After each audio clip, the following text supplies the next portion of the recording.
Tikulandireni omvera athu nonse kulikonse kumwe muli kuchokera mzigawo zonse zinayi za mdziko lino. Dziwani kuti ife Dreams Media timakunyadirani kwambiri chifukwa munapanga chisankho chotsatira ife kuti tizikupatsirani zonse zomwe zikuchitika mdziko muno. Chomwe ndinganenepo ineyo pa nkhani ya kumangidwa kwa Chimwendo Banda ndikhoza kunena motere. Ineyo kukhala chilepo siyankhulapo pa nkhani ya Chimwendo Banda ndibe nayo ntchito. Achimwendo Banda ineyo ndibe nayo ntchito ndipo ndibe nawonso gawo lina lililonse chifukwa ndapanga chisankho chokhala chete. Mwina apa ndakakamizika kuti ndiyankhule chifukwa cha mwina amumba, chifukwa cha kumangidwa kwa amumba, anamangidwa amumba kuja. Ine panthu atatu amene anamangidwa awa amene ndamvera chisoni ndi amumba okha. Koma mayi Jesse Kabwera sinamvere chisoni.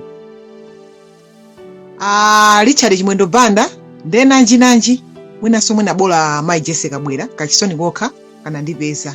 Koma pang'ono osati kwambiri kusiyana ndi amumba. Mutha kuona pamene popo anthu atatu amene wawanda wasiyanitsa. Kusiyanitsa koyamba 1 ndamvera chisoni kwambiri amumba. Ndipo nditamva zoti amumba apatsidwa belo zinandisangalatsa kwambiri. Mayi Jesse Kabwera ndinakhumudwa pang'ono koma osati kwambiri, penanso ndinavomera pena ndimakana. Tipite kwa Richard Chimwendo Banda. Richard Chimwendo Banda ndeneyo ndasangala ndikumangidwa kwawo. Ndipo amene oda akhalebe komweko. Richard Chimwendo Banda si munthu wabwinoyi. Ndi munthu oyipa kwambiri Richard Chimwendo Banda. Tizinena panopa ine ndimanena chilungamo. Ndimanena chilungamo. Maganizo anga palibe munthu amene angandiletse, palibenso munthu amene angandipangire ineyo zoganiza za ine. Ayi. Richard Chimwendo Banda ayi amatikhomerera muzambiri, samafuna kumadzudzula. Umati munthu ukamafuna kuti wadzudzule umaoneka umakhala dani wawo. Richard Chimwendo Banda ndi zinthu zambiri zomwe achita mwalayi Congress ndiponso dziko palibe amene sakwadziwa, even ndi mwana yemwe alese amadziwa Richard Chimwendo Banda khalidwe lawo. Ndi ana ang'ono omwe amadziwa Richard Chimwendo Banda uli munthu wankhanza. Ku chipani cha mwalayi Congress ngati kuli munthu wamtudzu ndi wankhanza ndi Richard Chimwendo Banda odzikonda, oyankhula motumbwa, kuyankhula mosaganizira kuti amene akuyankhulawa ndi Amalawi. Kuyankhula komakhala ngati kuti akuyankhula ana m'nyumba mwawo, zokuti ndi Amalawi, anthu aulemu wawo ali ndi maudindo osiyanasiyana, ndi anthu akuluakulu ene amaulemu zimenso analibe nazo. Ndene amene wawa sitingamvere chisoni, amene wakhale komweko.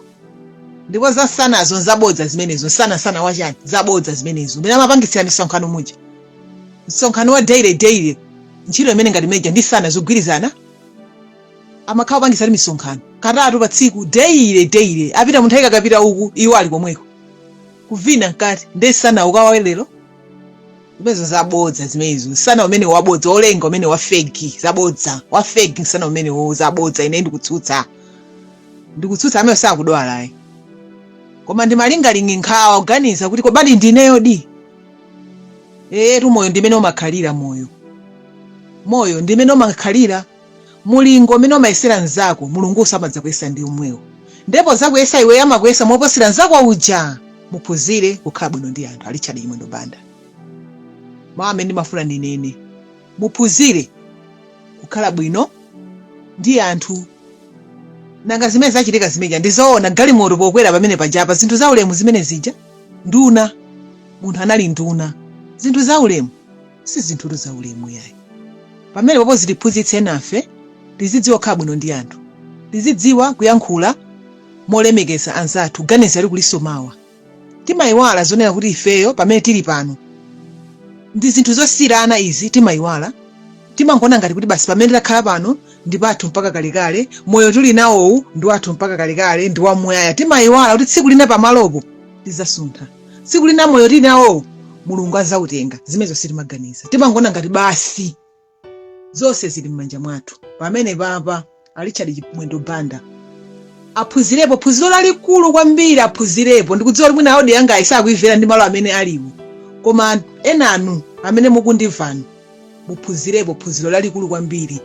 Ndipo Richard Chimwendo Banda awati amene akhale kumene koko.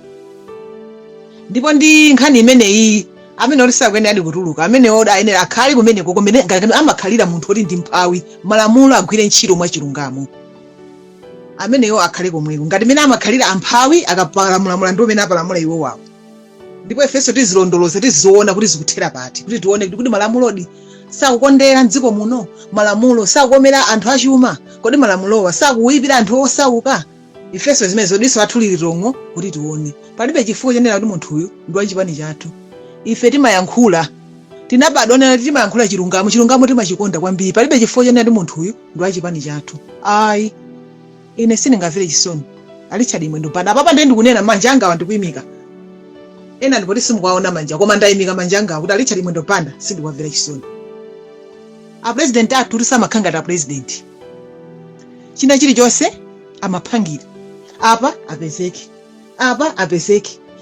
apezeke paliponse number 1 chilichonse number 1 Richard Mwendo Mpanda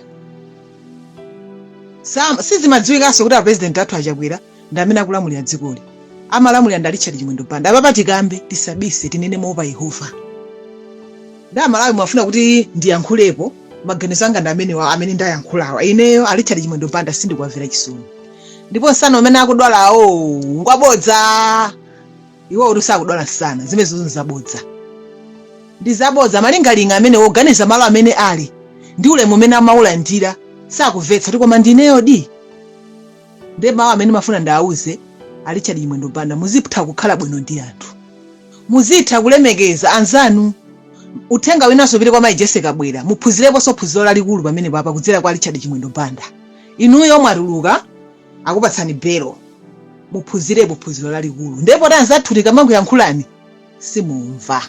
simumva zonena za anthu ena koma ilini ndi phunziro lalikulu mwaona Richard Mwendo Mpanda galimoto uchita kukankhidwa kwera galimoto zinthu za ulemu zimene zija olo ndili ine Bibi Victor Shura kuganiza ndimene ndimachitira ulemu umene amalandira apolisi ake ndi omwewo dziko kuti ndimene limakhalira apolisi ake ndi omwewo apolisi amene amapasa ulemu amataka yankhula akamataka atere chichonse chimachitika akangoti alesa amayiro dziwa apolisi so amayira kudziwa pano apolisi omwewo ndi amene aja amaduduluza alukwera galimoto mwaona Mulungu anatibisira mawa tatiyeni tizitha bwino ndi anthu abale anga mawa amene wandimayankhula mobwereza tizitha kukhala bwino ndi anthu phunziro lalikulu limene lili tiphunzirepo phunziro lalikulu limene lili abale anga phunziro lalikulu tisamakhale ndi moyo odzikonda tisamakhale ndi moyo odzikundikira anzathu tisamatenga ngati zitsotso mene kuzionera iweyo ndimene akuonekeranso nzakoyo osati nzako aoneke ngati chitsotso pamaso pako chifukwa iweyo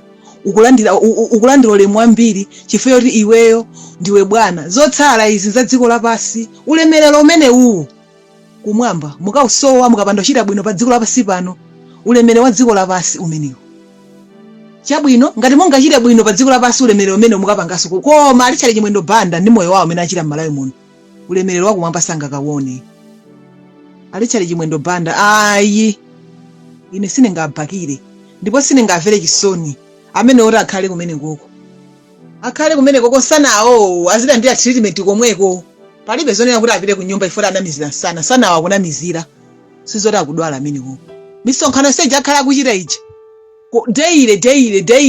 deire kuvina kati nsana zigwirizana ndizo amachita zija nsana amaudziwa inu amalawi Richard Mwendo Mpanda sana amaudziwa nsana ukatuwawe munthu nsana ndi wina wake sungadzuke sungawerame ukatuwawe sana ndembo chapapangira misonkhano afuna unamiza nda ayi ine pamene ponde ndikutsutsa zimezo ndizabodza asaruluke meko ko ifora adwana sana treatment ya sana azilandira komweko ali kwa limandiko ine sindikwamvera chisoni kaena ndimuzamvera chisoni ine sindikwamvera chisoni I think ndayankhula baba mafuna kuti ndiyankhule ndayankhula ine sindikwamvera chisoni amene ndamvera ku chisoni ndamumba okha ndipo atapatsidwa belo zaine zili bwino singadandauleso awo abakhala amene kukundisanawo tikuyamikeni komanso kuthokozani popanga chisankho chokhala pamenepa kumvetsera komanso kuonera zomwe takubweretserani chomwe tingakupempheni choti ngati mulalendo pamudzi pano tapangani subscribe chifukwa mukatero inu ndi ife tidzendera limodzi kuyambira lero mpaka na masiku omwe akubwera kusogoloko timabweratu ndi nkhani zochokera ngodya zonse zinayi za mdziko lino kotero kuti inu simukuyenera kuti mukhale kunja kwa nkhani zimenezi. Tapangani subscribe, like, comment komanso share kuti tikhale limodzi mu ulendo umenewu.